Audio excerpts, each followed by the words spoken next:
Bonjour à toutes et à tous, je suis Virginie Baumann et j'ai le plaisir de vous accueillir aujourd'hui sur Instant Cactus, le podcast qui donne la parole à des individus inspirants, au parcours remarquable. Leur point commun ? Ils ont su croire en eux afin de prendre leur envol et mettre en scène leurs passions, talents, convictions et potentiel. Au-delà d'une simple valorisation de ces vécus passionnants, Instant Cactus se veut aussi une exploration des réflexions et questionnements qui ont jalonné leur chemin. En espérant que leurs parcours et leurs mots vous insufflent l'envie de prendre votre envol, je vous souhaite une très belle écoute. Pour ce nouvel épisode, je vous propose une discussion avec Sandrine China, la fondatrice et directrice de Be You Network, l'organisation qu'elle a créée en 2010 afin de s'engager dans le domaine du genre. Be You Network crée des actions qui engagent et du contenu qui change les esprits, pour que les normes de genre ne définissent plus qui tu es, qui tu as le droit d'aimer ou ce que tu peux accomplir. Je ne vous en dis pas plus et vous laisse découvrir cet épisode. Bonjour Sandrine, merci beaucoup pour ta participation sur Instant Cactus. Merci pour ton invitation. Je vais te laisser te présenter. Est-ce que tu peux nous raconter un peu quel était ton parcours et ce qui t'a mené à la création du réseau Be You Network ? Ok, alors moi c'est Sandrine China, j'ai 34 ans, je vis à Genève. Je suis la cofondatrice et directrice de Be You Network, qui est une association nationale qui existe depuis 2010. Et avec Be You Network, on sensibilise la population aux questions du genre et aux thématiques LGBTIQ+, donc aux thématiques liées à l'identité de genre et à l'orientation sexuelle, à travers différents médiums, mais qui tous se tournent du côté de l'engagement, permettre à chaque personne de s'engager sur ces questions et permettre aussi de mieux comprendre ces enjeux à travers le partage de contenu pertinent et d'histoires personnelles. On va y revenir dans un instant. Comment est-ce que tu es arrivée à la construction de ce réseau ? Qu'est-ce qui t'a amené à développer ça ? Alors, moi je pense que quand on se lance dans l'entrepreneuriat, quand on crée un projet personnel, c'est souvent basé sur oui, quelque chose qui est lié à notre histoire, à nous, peut-être quelque chose qu'on a vécu, quelque chose qu'on veut changer. Moi, j'ai grandi en Valais, dans un petit village dans la montagne. Et en fait, je vois maintenant, quand je réfléchis à mon passé, je vois que les thématiques du genre, en fait, étaient assez présentes depuis relativement jeune. Je me rappelle quand j'étais petite et je voulais faire de la batterie, mais en fait, j'ai jamais osé le dire parce que pour moi, c'était un instrument que seuls les garçons pouvaient faire, maîtriser, ce genre de choses. Aussi, quand j'ai eu 12-14 ans, j'ai compris que j'aimais les filles et pas les garçons. Et du coup, c'est tous ces éléments-là où je me suis sentie en fait différente par rapport à ces notions de genre et d'orientation sexuelle. Et c'est quelque chose qui, pour moi, est devenu assez fondateur dans en fait, mon engagement. Je me suis pas toujours engagée, ou pas en tout cas directement quand j'étais en Valais, un petit peu de manière un peu clandestine et secrète. J'étais assez jeune et j'étais au collège et on avait parlé je crois qu'à l'époque c'était le partenariat enregistré ou la Gay Pride qui avait eu lieu à Sion à l'époque. Et je me rappelle qu'on avait un forum en ligne avec notre classe et que je m'étais un peu engagée de manière anonyme, sous un pseudonyme, pour un peu défendre mes idées. Mais c'est seulement quand je suis venue à Genève, finalement au travers de mes études, j'ai fait des études de Sciences Po, où là j'ai découvert l'engagement et j'ai compris qu'en fait on pouvait créer des projets, s'engager et faire changer les choses. Et ça, je dirais que c'est un peu la base de mon engagement. Super, on va faire un petit point de lexique avant de rentrer un petit peu plus dans le détail de l'interview. Si tu parlais avant de genre, on a parlé de genre plus, est-ce que tu peux clarifier aussi un petit peu ce que c'est, voilà, les dénominations qui sont peut-être pas forcément claires pour tout le monde. Je pense à la génération de mes parents qui sont souvent un petit peu perdus. Donc entre LGBTQ, LGBTQIA, genre plus, comment tu expliquerais ? C'est vrai que ça semble hyper compliqué pour en fait quelque chose d'hyper simple, mais souvent quand on parle de genre, on pense à l'égalité entre les femmes et les hommes. Ça veut dire qu'on part du principe qu'il y a une binarité dans la société, d'un côté les femmes, d'un côté les hommes, qui sont différents et qui ont des caractéristiques assez fixées, qui peuvent nous permettre de savoir ce qu'est une femme ou un homme et qui, en fait, nous mettent dans des codes précis qui peuvent parfois nous faire sentir mal, finalement, si on n'entre pas dans ces codes. Donc la notion de genre plus, comme nous on l'a défini, en fait, c'est une vision plus inclusive du genre qui prend en compte les différentes caractéristiques ou les différents niveaux du genre. Parce que le genre d'une personne, c'est pas seulement ses caractéristiques sexuelles, c'est aussi son identité de genre, ça veut dire comment cette personne se ressent. Et ça peut soit être lié à ses caractéristiques sexuelles, ce qu'on appelle une personne cisgenre, ou ça peut ne pas être en lien avec ses caractéristiques, par exemple ce qu'on appelle une personne transgenre, donc le T de LGBTIQ+. Mais il n'y a pas seulement cet aspect de est-ce que je me sens, par exemple, femme, homme, est-ce que je me sens non-binaire, par exemple, ça peut être une catégorie entre deux.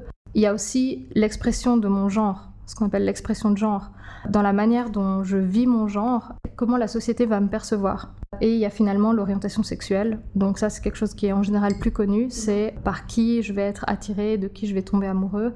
Et puis là, à nouveau, en fait, si tu veux aller plus dans la complexité, tu peux penser qu'il y a l'orientation sexuelle et l'orientation affective qui parfois vont ensemble et parfois pas. Merci beaucoup. Tu parlais avant de perception de la société, justement pour comprendre un peu où en est la Suisse aujourd'hui. Est-ce que tu peux, je pense que le sujet est très vaste, mais un petit peu nous expliquer ce qui est mis en place à l'heure actuelle et quel progrès il reste à faire en Suisse, peut-être par rapport à d'autres pays?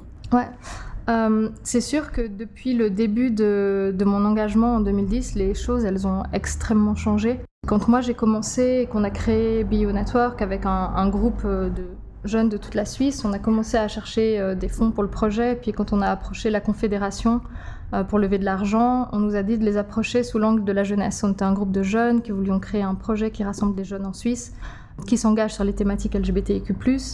La Confédération nous a dit « Ah, super, mais en fait, on hésite entre deux offices fédéraux pour votre projet, sachant que les thématiques LGBT n'étaient pas du tout traitées au niveau fédéral, ou en tout cas soutenues de cette manière. On hésite entre deux offices, l'Office fédéral des assurances sociales qui traite les questions de jeunesse et l'Office fédéral pour les personnes en situation de handicap. » Donc, tout dire du positionnement de l'époque. Hein. Voilà, ce qui veut tout dire, qui montre aussi à quel point la perception était différente. Et aujourd'hui, c'est sûr que c'est plus du tout le cas. Aujourd'hui, ça fait 10 ans qu'on est par exemple financé par la Confédération dans leur secteur jeunesse et ça leur paraît une évidence absolue. Donc je dirais que les choses, elles ont changé en Suisse. On a acquis des droits, à la fois au niveau de la situation de la femme dans la société. On voit qu'il y a une grande évolution avec aussi des mouvements comme MeToo qui permettent de changer le narratif autour de la condition de la femme et puis de créer ce mouvement social qui montre en fait ce qui reste encore à faire. Mais c'est sûr qu'il y a encore énormément de choses à faire. Si par exemple on prend les thématiques LGBTIQ+, en Suisse, qu'on regarde juste la situation des droits, c'est vrai qu'aujourd'hui on a par exemple une décision politique récemment sur le mariage pour toutes et tous en Suisse, mais c'est quelque chose qui n'est pas encore acquis, qui est encore en cours, et il y a une organisation qui s'appelle ILGA Europe, une organisation LGBTIQ+, européenne, qui fait un classement chaque année des pays en fonction de l'égalité légale pour les personnes LGBTIQ+, dans les pays d'Europe. Et la Suisse est encore 23e, entre la Bosnie et le Kosovo, je crois. Okay. Qui, en fait, c'est assez intéressant parce que quand on pense aux pays de l'Europe de l'Est, on pense que la Suisse est clairement le pays des droits humains et beaucoup plus avancé, etc. Et en réalité, en fait, on est exactement au même stade. Mais c'est vrai que c'est quelque chose qui est parfois difficile de vivre dans un pays où on pense que tout va bien, alors que c'est pas le cas. Ce qui rend parfois la chose compliquée, tout comme avec le féminisme, quand les gens disent « Ah, mais aujourd'hui, les femmes, elles peuvent faire ce qu'elles veulent, elles ont toute la liberté possible. Pourquoi est-ce qu'on a besoin encore d'être féministe ?» En réalité, c'est le cas, plus que jamais, en fait. Parce que justement, par rapport à des votations, je pensais notamment à la loi contre l'homophobie qui est passée, je crois que c'était février, sauf erreur, donc 63,1%, qui est donc l'interdiction de la discrimination en raison de l'orientation sexuelle. Est-ce que ça, pour toi, c'est des vraies avancées ou c'est de la surface ? Et la discrimination, en fait, elle se fait dans le quotidien et du coup, c'est des petits combats du quotidien. Alors, c'est une vraie avancée dans le sens où c'est vrai que la protection légale, en fait, contre l'homophobie est une base de laquelle on a besoin. Après, là où c'est un peu décevant pour moi, c'est que typiquement, l'identité de genre n'a pas été retenue dans cette loi. Ça veut dire que l'orientation sexuelle, oui, mais l'identité de genre, non. Donc on voit que c'est aussi toujours un peu la politique du compromis, où en fait on accepte certaines choses. C'est comme au moment de la votation sur le partenariat enregistré, qui est donc le PACS suisse. Beaucoup de gens ne savent pas, mais en fait on n'a pas le mariage en Suisse, et on a quelque chose qui s'appelle le partenariat enregistré, qui est différent avec différents droits. On a toujours des compromis. À l'époque du partenariat, je me rappelle d'avoir soutenu le mouvement en contribuant à la campagne. Et un des arguments qu'on faisait valoir, c'est surtout ne vous inquiétez pas. Dans le partenariat, les couples de même sexe ne pourront pas avoir des enfants, ne pourront pas fonder une famille, parce que noir sur blanc, dans cette loi, il y a quand la personne renonce à à des droits qu'elle a en tant que personne célibataire. Donc je dirais que c'est assez typique de la Suisse, c'est l'avancer par les petits pas, c'est se hâter lentement, ou voilà. Mais c'est toujours des avancées. Je pense qu'il faut quand même que les lois sont hyper importantes, parce que les lois, si tu imagines être un ou une jeune LGBTIQ+, quand tu vois la vie qui t'est réservée, quand tu vois ton futur, une chose t'est permis par la loi qu'il y a dans ton pays. De vivre dans un pays où ton orientation sexuelle n'est pas criminalisée, où tu pourras vivre ton identité de genre, par exemple, faire correspondre ton identité de genre sur tes papiers, ta nouvelle identité de genre sur tes papiers, etc. Donc ça, c'est hyper important. La loi, c'est la base qui te permet d'avoir une première vision de la vie que tu auras et te donner des perspectives dans ta vie. Je me rappelle quand j'étais justement jeune en Valais, que j'imaginais que ma vie future serait avec une femme et pas un homme, mais qu'en réalité, à l'époque, il n'y avait aucun droit. Ce qui est assez étonnant, c'est que moi, je me disais toujours que je me marierais un jour et que j'aurais des enfants avec une femme. C'est drôle parce qu'en fait, c'était impossible à l'époque. Le cadre n'était pas du tout comme ça. Et je me dis que quelque part, j'avais un espèce d'optimisme intrinsèque, je ne sais pas pourquoi, et tant mieux en fait de l'avoir vécu comme ça. Mais il y a peut-être plein d'autres jeunes enfants ou d'adultes à l'époque qui en fait ne pouvaient pas le vivre et pour qui c'était dramatique. Et donc la loi est la base qui te permet d'avancer. Après, je dirais que la société dans laquelle tu vis au quotidien représente aussi la majorité de la manière dont tu vas ressentir si tu es accepté ou pas. Mais souvent les lois peuvent faire évoluer les sociétés. En Suisse, on est des seuls pays avec une démocratie directe où la population va voter directement sur les lois, ce qui fait que les avancées sont très lentes et souvent, en réalité, les lois peuvent amener la société à se transformer. Si on prend un pays comme l'Espagne, typiquement, où on a le mariage pour toutes et tous, le moment où ça a été mis en place, jamais ça aurait été voté par la population. Aujourd'hui, la population trouve ça complètement normal. C'est complètement intégré dans les... Exactement. Ouais. Et pourtant, ça n'aurait jamais été voté.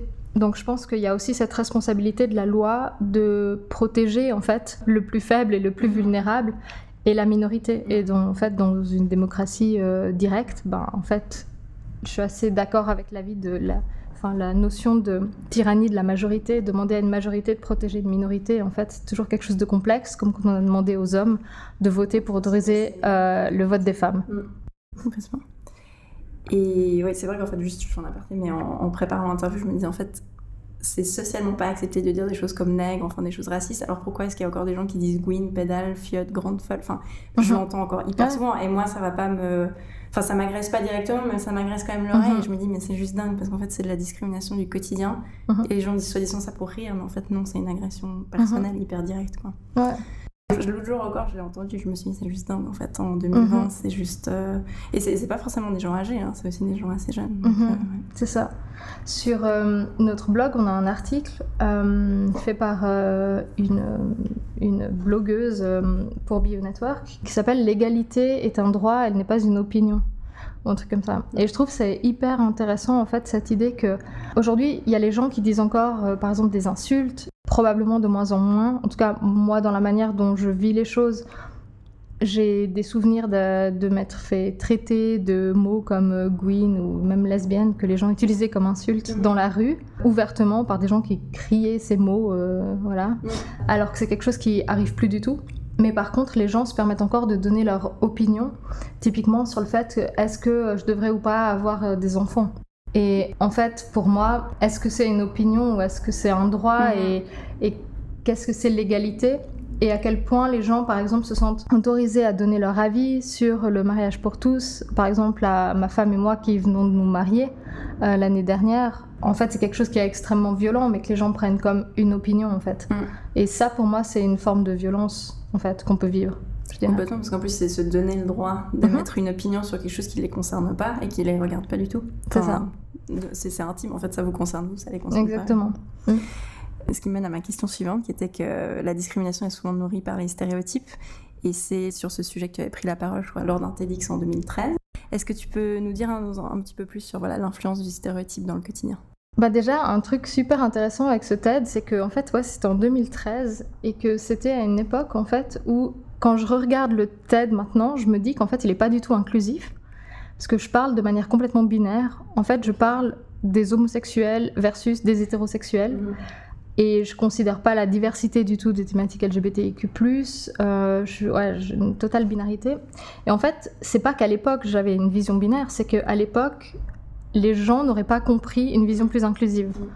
Et donc ça, c'est la première chose, je dirais, c'est que en fait, les stéréotypes ou la vision qu'on a ne nous permettent pas de comprendre la réalité dans sa complexité.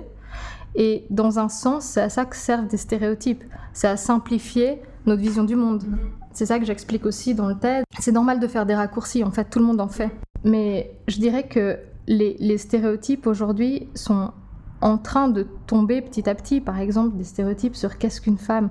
Une femme doit rester à la maison, une femme ne peut pas faire carrière, une femme doit ressembler à ci ou à ça, une femme doit avoir les cheveux longs, être maquillée, mettre une jupe, etc. Ça, c'est en train vraiment de changer. De même sur les personnes LGBTIQ+, typiquement. Mais ce qu'on voit toujours, c'est qu'on a quand même des idées assez fixées, finalement, sur comment c'est typiquement d'être dans un couple de même sexe ou typiquement dans un couple homme-femme. On voit qu'il y a encore énormément de stéréotypes, par exemple liés à la sexualité dans le couple, qui est encore très centré autour du plaisir de l'homme et pas de la femme. Donc en fait, c'est moins des stéréotypes directs et évidents, c'est plus des choses liées à des comportements, liés à... Ouais, je dirais que c'est quelque chose d'un peu plus... qui continue d'influencer, mais qui est un peu moins direct et évident. Et ça dépend aussi beaucoup des générations. Typiquement, quand j'ai dit à ma mère que je me mariais, elle m'a demandé « Ah, mais quoi comme mariage ?» Puis je dis « Ben, mariage, quoi, genre comme un mariage. » Puis parce qu'on a fait une cérémonie aussi symbolique, etc. Et puis elle me dit « Ah, mais vous serez habillée comment ?» Et puis je dis « En robe. » Et puis elle me dit « Mais quoi comme robe ?» En fait, elle n'arrivait tellement pas à imaginer, parce qu'en fait, son stéréotype était très important. Et ça, c'est aussi hyper générationnel. À quelqu'un de jeune, ils auraient beaucoup plus facilement imaginé comment ça pouvait être. Enfin, ouais, c'est ça. Ouais. Donc on voit que les choses changent vraiment, mais ça continue d'être quelque chose qui influence aussi les comportements et qui va aussi limiter, en fait. Les gens, on dit, ça limite qui on pense qu'on peut être et finalement ce qu'on va faire. À quel point une femme va considérer des études scientifiques, à quel point...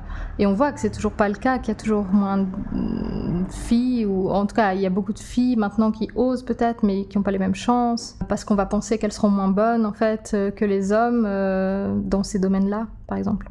Complètement. Et ça me faisait juste penser, parce que l'autre jour, j'ai encore quelqu'un qui me disait « Alors les mecs, comment ça va ?» Et je me suis dit, en fait, c'est une question qu'on pose à une fille, mais c'est une question en fait hyper stéréotypée.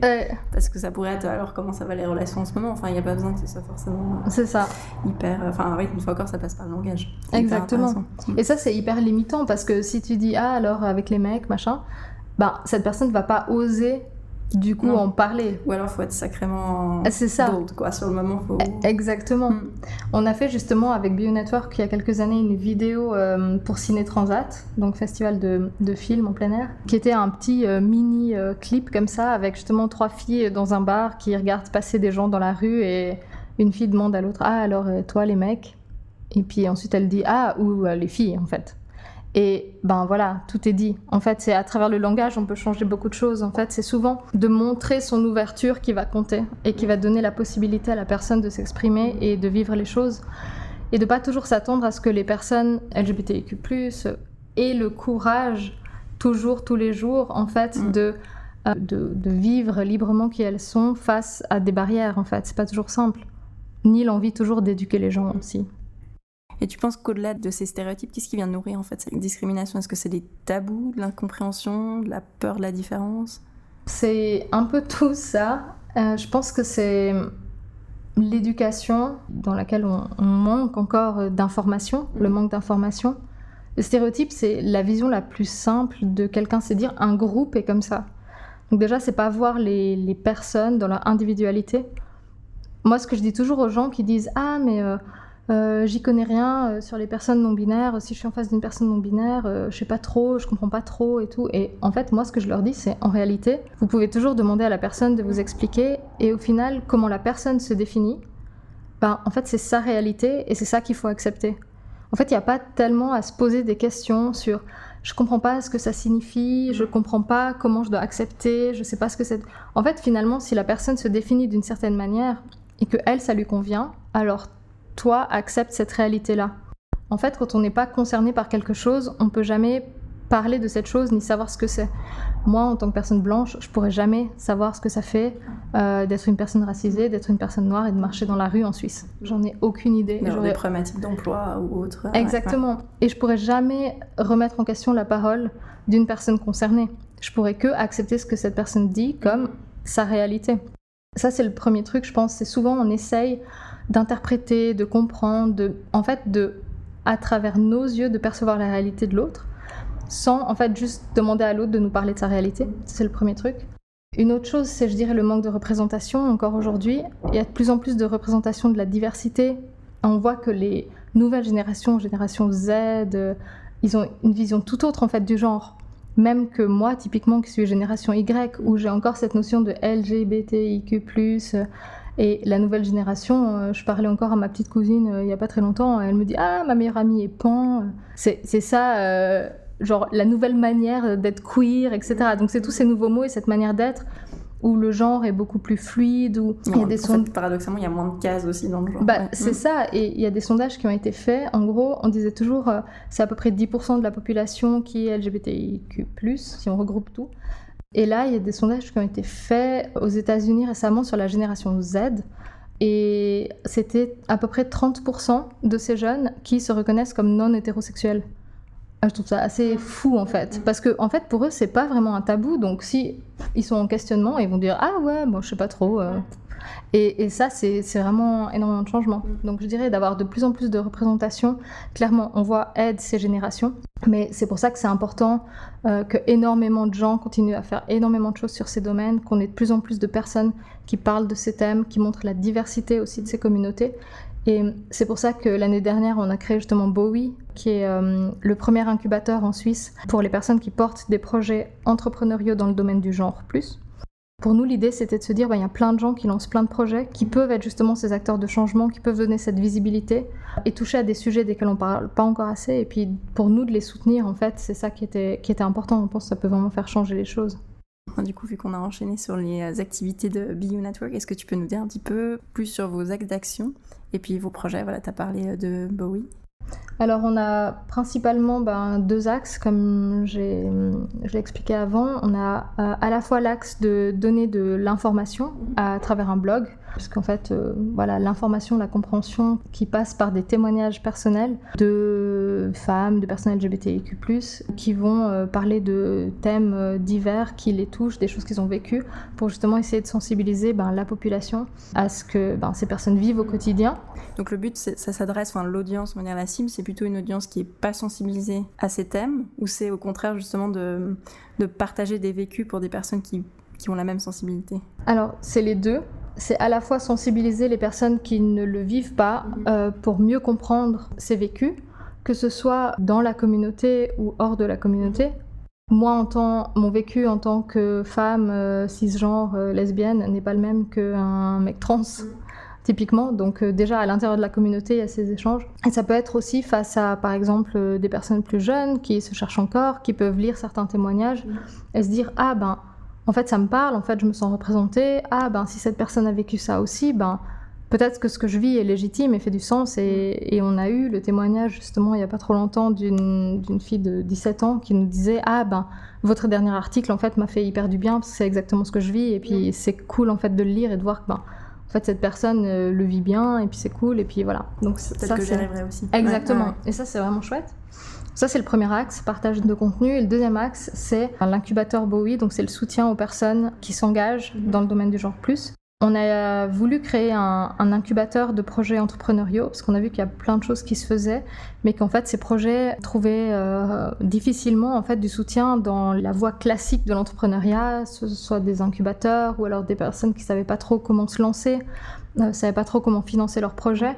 C'est vrai que nous, on a commencé il y a 10 ans, on a eu de la chance d'être aidés par des personnes qui elles-mêmes s'étaient lancées dans l'entrepreneuriat, qui elles-mêmes avaient du réseau, pouvaient nous aider, nous donner les templates de leur budget, nous expliquer comment faire. On s'est dit, en fait, c'est le moment pour nous de aussi repartager ça avec cette communauté. On a eu de la chance d'être financé pour le projet, donc l'incubateur, c'est 6 mois de soutien pour 20 porteuses et porteurs de projets par an. qui est entièrement gratuit en fait pour ces personnes. Donc ça c'est quelque chose d'assez chouette. Puis c'est aussi surtout une communauté en fait de personnes qui s'engagent pour les mêmes choses et qui ont vraiment envie de se soutenir mutuellement et à travers toute la Suisse. C'est ça aussi qui est intéressant. C'est à la fois en Romandie, en Suisse alémanique, donc vraiment une communauté nationale qui s'engage, avec aussi le soutien de personnes qui s'engagent à l'étranger et qui représentent en fait ce qu'on appelle des rôles modèles. Donc ils donnent en fait cette vision de ok, moi j'ai fait ce projet, je sais pas, aux États-Unis, en Angleterre, en France. Toi aussi tu peux le faire, tu peux faire comme ça. Ça donne plein d'idées en fait, ça montre différentes réalités et une entraide au niveau global parce que finalement, qu'on soit femme, qu'on soit LGBTIQ+, on vit toutes et tous relativement les mêmes choses, parfois de manière plus dramatique, parfois de manière plus frontale, plus indirecte. Ça dépend où on est et ce qu'on vit, mais il y a toujours cette même notion de, il reste encore énormément à faire et on peut toutes et tous y contribuer en fait. Exact. Et juste par curiosité, tu me l'avais dit l'autre fois, mais le nom Bowie, du coup, ça vient de quoi ? Alors évidemment David Bowie, c'est assez évident pour tout le monde, voilà.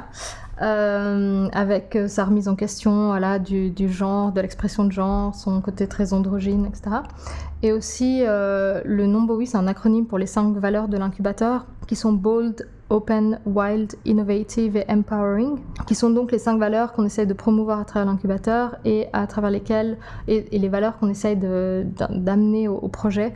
Donc bold, c'est l'aspect de audacieux, de se lancer, d'essayer d'avoir un important impact. Open, c'est l'aspect d'être inclusif de la diversité, à la fois des thématiques du genre plus, mais aussi hors des thématiques du genre plus, de la diversité en général, et d'avoir des projets aussi intersectionnels. On a eu des projets, par exemple, sur thématiques LGBTIQ+, et handicap. Donc ça, c'est aussi des choses qui nous intéressent énormément.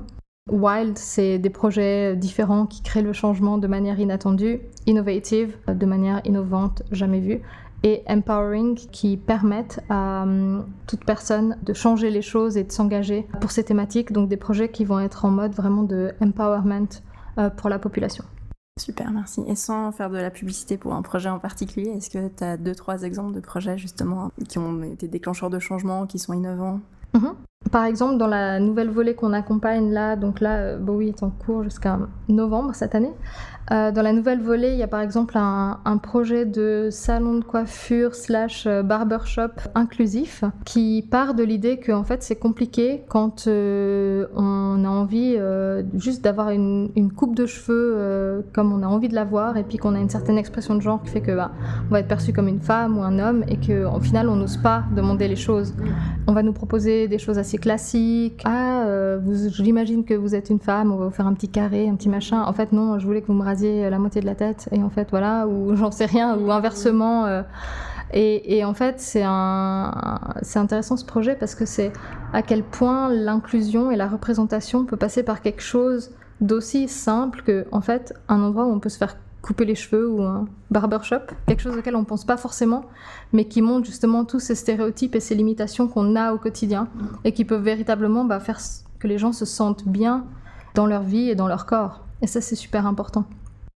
Un autre projet, on en a beaucoup parce qu'on en a 23 cette année.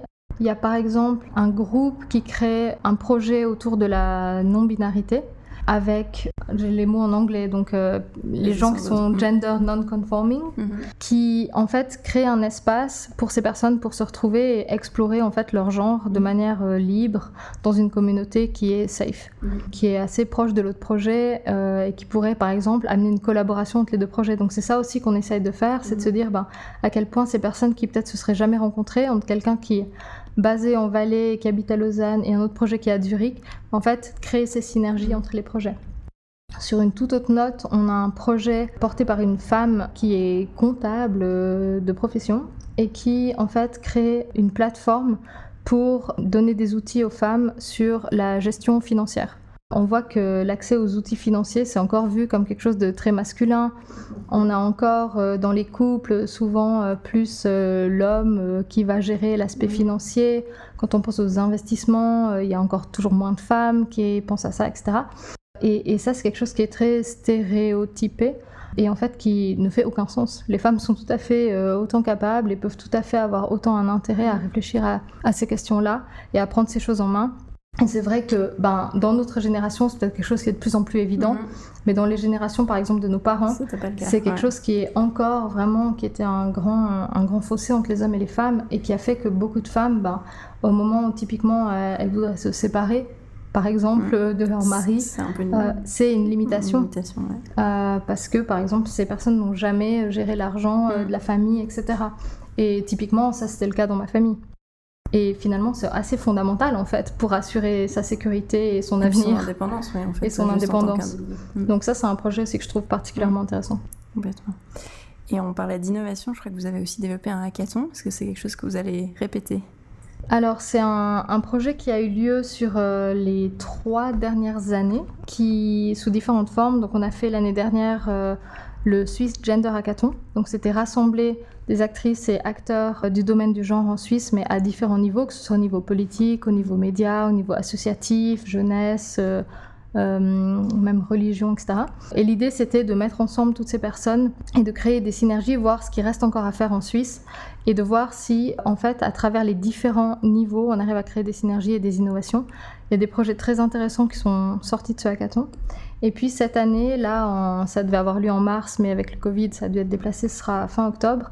Ce sera le Swiss Diversity Hackathon. Donc là, l'idée cette fois, c'était d'élargir à 8 dimensions de diversité, donc d'aller au-delà du genre et de créer des synergies de manière intersectionnelle. Et ça, c'est aussi la deuxième chose pour laquelle on pousse, c'est en fait, on ne peut pas être inclusif si on n'est pas inclusif de tout le monde finalement.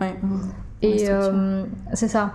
Et du coup, c'est pour ça qu'on a ce projet de hackathon. Et comment ça se passe, juste par curiosité, en termes de processus de sélection? Les gens doivent remplir une candidature?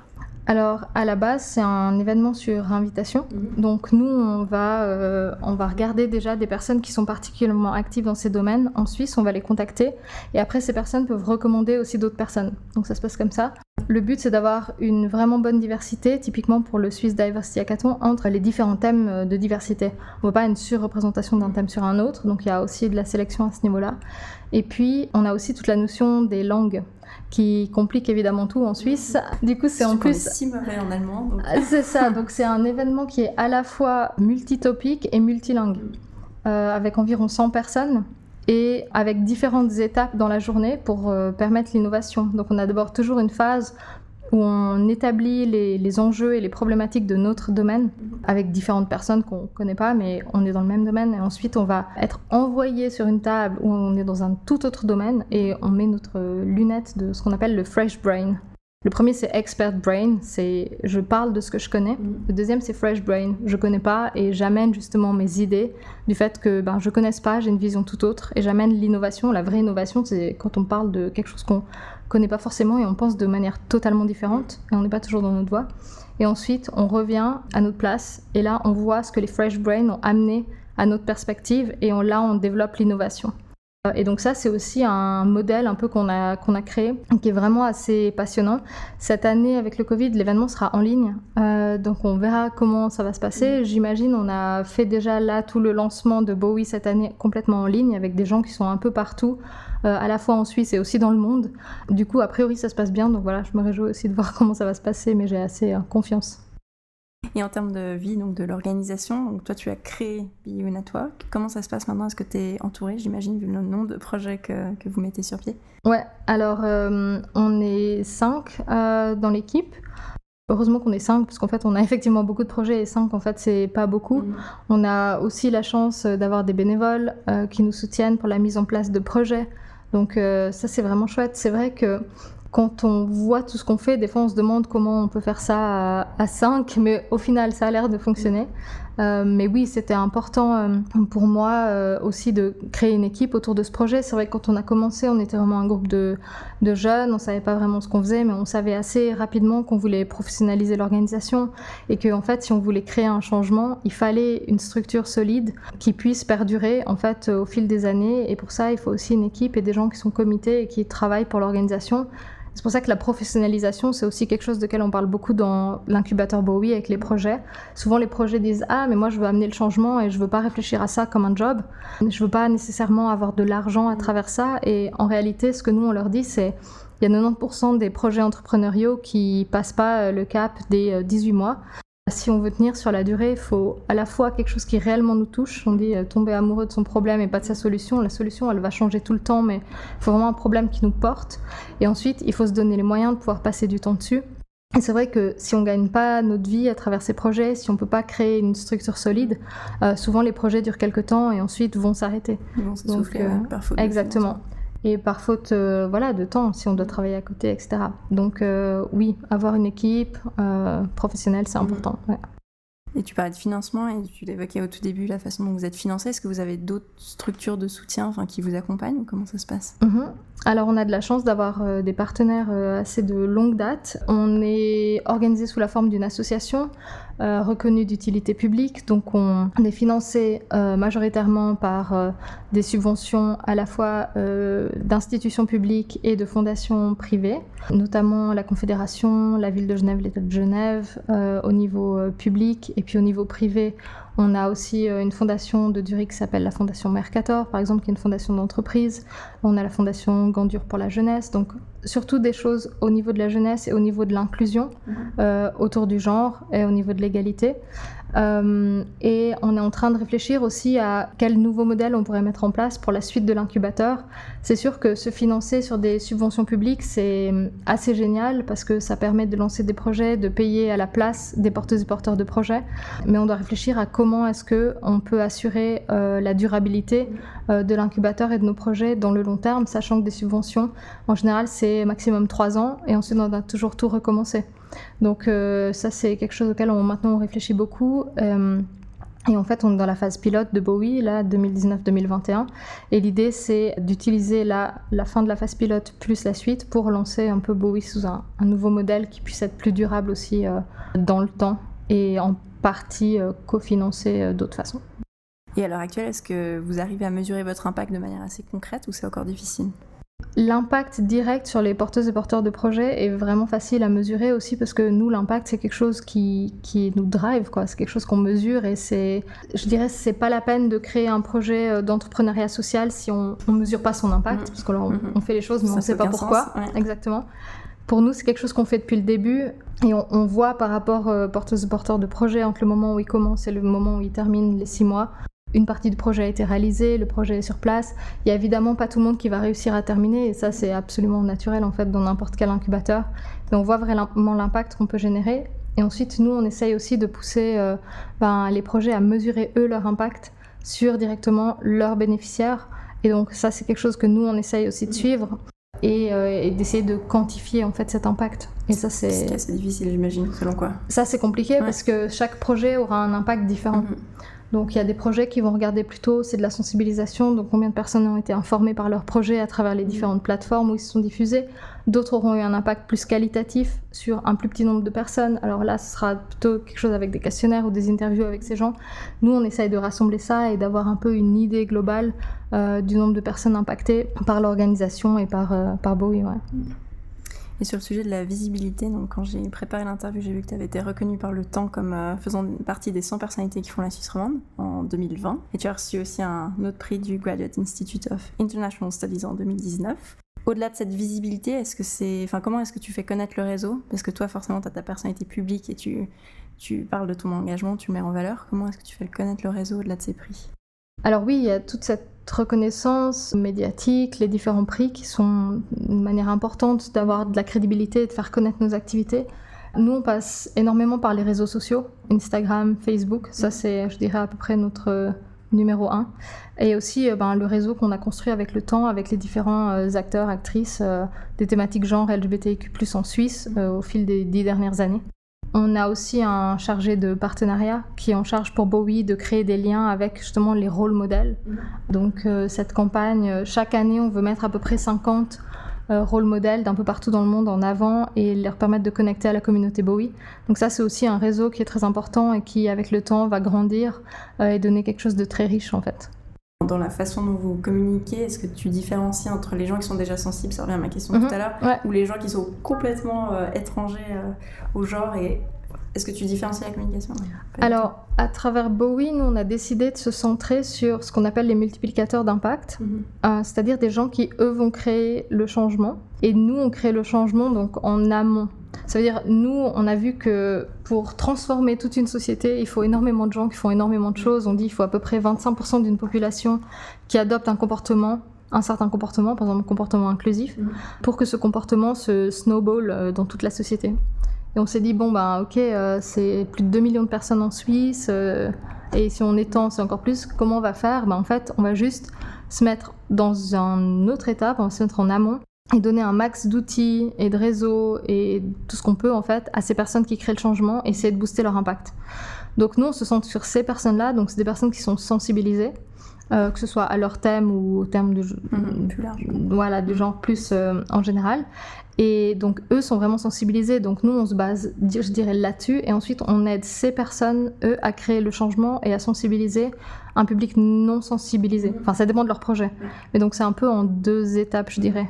Nous, notre corps maintenant, c'est plutôt des gens qui veulent s'engager et on leur donne les moyens de le faire. D'accord, ok. Et du coup, cet aspect de visibilité, ça me ramène à un article que j'ai lu sur le BU Blog, qui est intitulé « La visibilité LGBTQ+, demande-t-elle encore du courage ?» Et donc, je cite, l'auteur indique « Être visiblement LGBTQ+, à Genève est une sorte de concours de résilience constant. » Et quand j'ai lu ça, je me suis dit que j'en avais absolument pas conscience. Ça m'a un peu, petite décharge électrique. Et c'est une question que je voulais te poser, du fait que tu as aussi une personnalité publique, comme tu le disais, médiatisée. Est-ce qu'en 2020, tu as encore le sentiment que tu dois faire preuve de courage, soit au quotidien, soit juste de par ton engagement? C'est une question complètement à côté de la plaque, je me rends pas compte. Mais... Oh non, c'est une excellente question.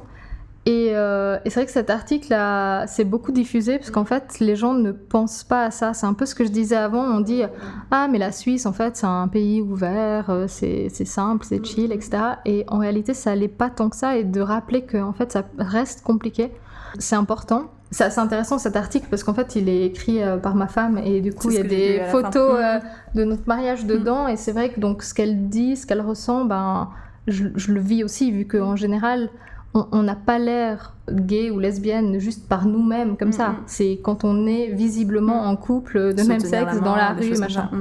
Donc c'est quelque chose que je vais vivre aussi. Et puis elle parle d'une anecdote du coup qui est en fait à un moment très important, c'était le moment de notre mariage civil à la mairie en France. Et puis elle dit j'ai pas dormi pendant 2 semaines avant de penser qu'en réalité j'aurais honte et j'ai peur de ce qui risque de se passer le moment où on va sortir de la mairie, parce que cette mairie est sur une place publique. Donc elle imaginait du passage des gens qui pourraient dire des choses ou nous regarder bizarrement. Et elle se disait en fait ce plus beau moment de ma vie, entre guillemets, va être taché par ça. Et au final, rien ne s'est passé. Mais ce qui est important, c'est pas qu'est-ce qui s'est passé ou qui ne s'est pas passé, c'est qu'elle a eu peur pendant 2 semaines et s'est gâché, en fait, ce moment-là, parce que jusqu'au dernier moment, elle a eu peur.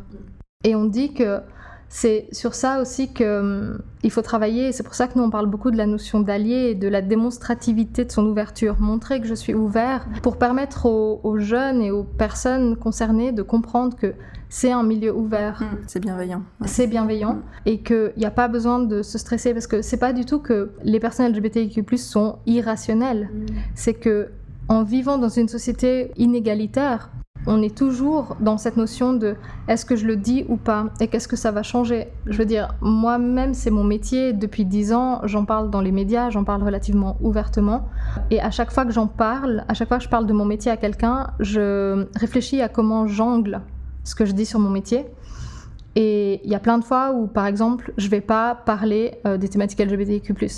Comment t'arrives du coup? Je dis dans le domaine du genre, l'égalité. D'accord. Okay. Et en fait, c'est donc parce les que gens associent ça à quoi? Féminisme? Ouais, féminisme, un truc comme ça, qui est déjà suffisamment chaud des fois pour certaines personnes. Selon qui. Et en fait, c'est compliqué. Et en fait, je vois que typiquement, quand on a commencé il y a 10 ans, j'avais une cofondatrice qui était dans le projet pendant très longtemps et très importante pour le projet, qui elle, tout au début, n'était pas out. Donc typiquement quand il y avait des interviews, elle voulait pas les faire, elle voulait pas mettre son nom dans les trucs. Et ça me paraissait dingue parce qu'elle travaillait tous les jours sur ça, mais elle voulait pas s'associer à ça. Quand j'ai dit à ma mère aussi que je voulais en faire mon métier, que ça allait devenir professionnel, que j'allais en parler, elle m'a dit « Ah, mais pourquoi tu dois le dire à tout le monde ?» Et c'est vrai que c'est quelque chose qui reste en fait difficile. Et typiquement, il y a quelques années, on avait un projet de travail avec les entreprises sur l'inclusion de la diversité en entreprise et le bien-être des collaboratrices et collaborateurs. Et on vendait un service à ces entreprises. Et en fait, moi, je me souviens qu'il y a plein de fois où je me suis retrouvée face à des personnes très homophobes, par exemple, vu qu'on parlait de diversité. Alors, même si on parlait de genre, c'était les femmes, et puis je disais les LGBT, et puis c'était là, non, ceux-là, machin. Et c'était vraiment violent. Et je me rappelle que je me disais, tu dois vendre, donc tu dois rester aligné aux valeurs de cette personne. Et c'est aussi pour ça qu'on a laissé tomber ce projet. Parce qu'en fait, pour nous, c'était aussi trahir nos valeurs. C'était faux, au final. C'était complètement faux, en fait, de me retrouver face à ces personnes qui clairement m'insultaient en pleine face, sans le savoir, parce que dans leur tête, je correspondais pas à leur stéréotype d'une lesbienne. Et au final, ils me disaient des choses absolument horribles, et en pensant que j'allais être d'accord.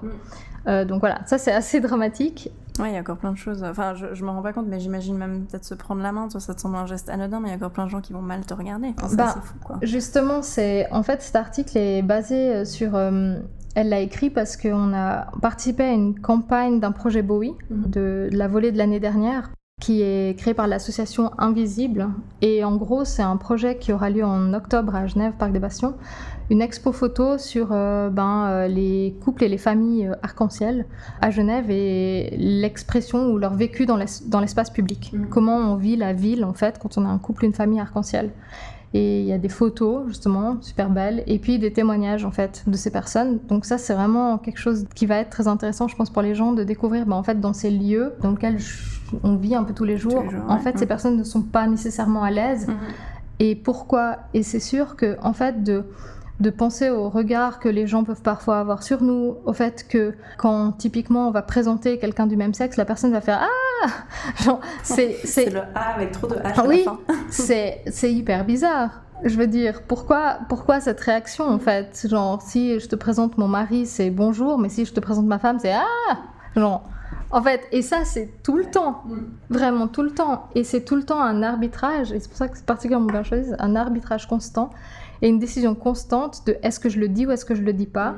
Et à chaque nouvelle personne qui n'est pas au courant, c'est toujours une décision, est-ce que je le dis ou je le dis pas. Et quand je le dis, c'est toujours conscient. Et je crois que ce sera toujours comme ça en fait. Et il faut juste accepter en fait cette idée et se dire qu'avec le temps, ce sera de plus en plus simple. Et à un moment, ça devient plus vraiment dramatique pour nous.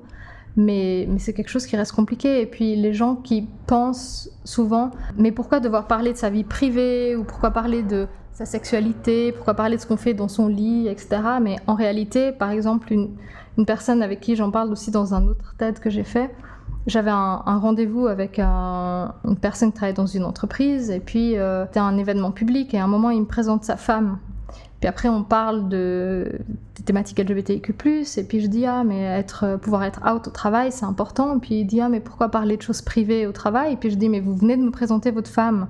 Donc vous venez en gros de me dire comment... D'ouvrir la porte sur votre intimité. D'ouvrir la porte sur votre intimité, sur le fait que vous êtes un homme en couple en ce moment avec une femme, donc en ce moment dans une relation hétérosexuelle. Donc en réalité, vous venez de me parler de votre orientation sexuelle. Et il n'en pouvait plus, c'était la découverte de sa vie. Ah oui, effectivement. En fait, c'est des choses basiques, mais qu'on ne se rend pas compte, en fait.